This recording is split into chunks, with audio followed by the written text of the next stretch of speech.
de la banalité du mal. Il y a 60 ans, le 11 avril 1961, le procès de l'ancien dignitaire nazi Adolf Eichmann, responsable logistique de la solution finale pour l'extermination des Juifs d'Europe, s'ouvrait à Jérusalem. Lors de son procès, Eichmann, qu'on pense être une bête furieuse et qui devrait laisser une forte impression, montre plutôt l'image d'un banal fonctionnaire parmi des milliers d'autres, ce qui fait dire à Hannah Arendt, philosophe juive allemande ayant fui le régime nazi, qui a suivi le procès d'Adolf Eichmann à Jérusalem pour The New Yorker, que le mal ne réside pas dans l'extraordinaire mais dans les petites choses, une quotidienneté à commettre les crimes les plus graves. Pour Arendt, Eichmann n'est ni un criminel né, ni un malade mental, mais un simple rouage d'une machine bureaucratique aveugle, dont les commis ont perdu toute idée d'éthique. N'entendant plus l'impératif catégorique, ces fonctionnaires allemands ont obéi aveuglement aux règlements et aux lois promulguées par un gouvernement légalement élu. C'est la raison pour laquelle Eichmann pouvait affirmer en toute tranquillité, qu'il n'était jamais sorti de la légalité du Troisième Reich. 7 mois après l'ouverture du procès, le 11 décembre 1961, le tribunal se réunit pour énoncer son verdict. Devant une salle comble, le président Moshe Landau souligne qu'Adolf Eichmann s'est rendu coupable de crimes terrifiants, différents de tous les crimes contre les particuliers et qu'il s'agissait en fait de l'extermination de tout un peuple. Pendant de longues années, il a appliqué ses ordres avec enthousiasme, précise aussi le tribunal. 4 jours plus tard, il est condamné à mort. Le 20 juillet 2022, la Cour criminelle spéciale a condamné Patrick Chitanaza à une peine de prison de 12 ans pour détournement de fonds publics.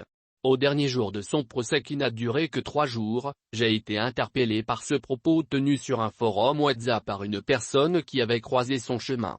Tanaza que j'ai connu à Mazuku, Université des sciences et techniques de Mazuku, USTM, était un gars sans histoire.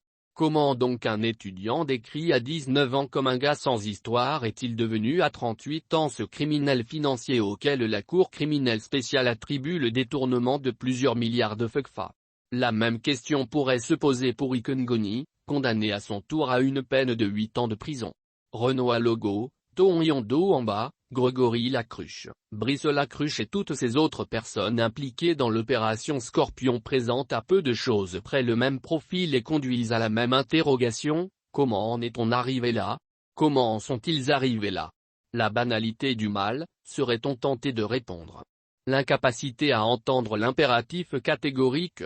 Là où Eichmann affirmait en toute sincérité n'être jamais sorti de la légalité, eux vous opposeront avec la même sincérité avoir obéi aux instructions de la hiérarchie et même n'avoir jamais été repris par cette même hiérarchie, ni les organes et institutions de contrôle que sont les conseils d'administration, les commissaires aux comptes, la Cour des comptes, etc.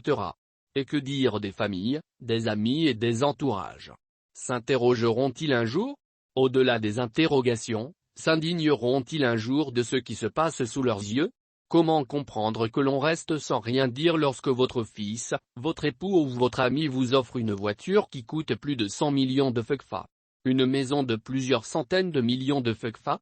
Ce silence, cette bienveillance participe à banaliser le mal. Des milliards de FECFA ont été détournés des caisses du Trésor pour être mis au service de la conservation du pouvoir par le régime en place. Des femmes et des hommes normaux ont été les instruments de ces détournements avec la certitude que leurs agissements n'avaient rien de blâmable et sans jamais être inquiétés pour cela par les organes et institutions de contrôle dont c'était la mission. Encouragés qu'ils étaient par le silence et la bienveillance de leur entourage. La justice les condamne aujourd'hui, en se servant de magistrats eux aussi convaincus qu'en traduisant les instructions de leur hiérarchie ils ne font que leur travail. Eichmann envoya des milliers de juifs dans les camps de concentration en toute légalité, nos compatriotes ont versé des milliards de FECFA d'argent public à des tiers sur instruction de la hiérarchie, les juges les condamnent à travers des procès bâclés comme jamais sur instruction de cette même hiérarchie. Le régime nazi est arrivé au pouvoir en 1933 de manière démocratique, Ali Bongo est arrivé au pouvoir en 2009 et s'y est maintenu en 2016 en toute légalité, puisque c'est la Cour constitutionnelle qui en a décidé. Là se trouve la banalité du mal. Là se trouvent les actes du procès qui aura droit au jugement de l'histoire.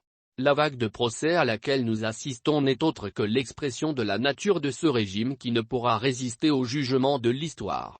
Lorsque les lois d'un pays sont écrites non pour rendre meilleur le vivre ensemble, mais pour asservir le pays aux intérêts d'un pouvoir. Lorsque le bien et le mal n'ont plus place dans la cité et que seul prévaut l'intérêt de chacun, il devient normal, voire banal, de tuer, de prendre des milliards de FECFA des caisses du trésor public pour organiser la mobilisation populaire ou financer les caprices d'une première dame. Le propos ici n'est pas de se substituer à la justice pour dire s'ils sont coupables ou non des faits qui leur sont reprochés. Il n'est pas non plus de se prononcer sur le spectacle nauséeux que nous offre la justice. Patrick Chi est persuadé d'être une victime, au pire un lampiste. Tout comme le sont ceux qui ont ordonné et exécuté les massacres de 2016 et qui ne sont guère différents de ceux qui, encagoulés, visitent nuitamment les détenus spéciaux de la prison centrale de Libreville. Les juges de la Cour criminelle spéciale ne sont guère différents des membres de la Cour constitutionnelle dans sa formation de septembre 2016 qui a organisé le maintien au pouvoir de celui qui, de manière indiscutable, avait été rejeté dans les urnes par les électeurs. Du 11 avril au 11 décembre 1961, la justice israélienne a fait le procès du régime nazi à travers Adolf Eichmann, son fonctionnaire fidèle et appliqué. Au Gabon, en cette année 2022, la Cour spéciale, fidèle et asservie au pouvoir, fait le procès du régime à travers ces femmes et ces hommes qui se sont mis à son service et sans lesquels il serait tombé.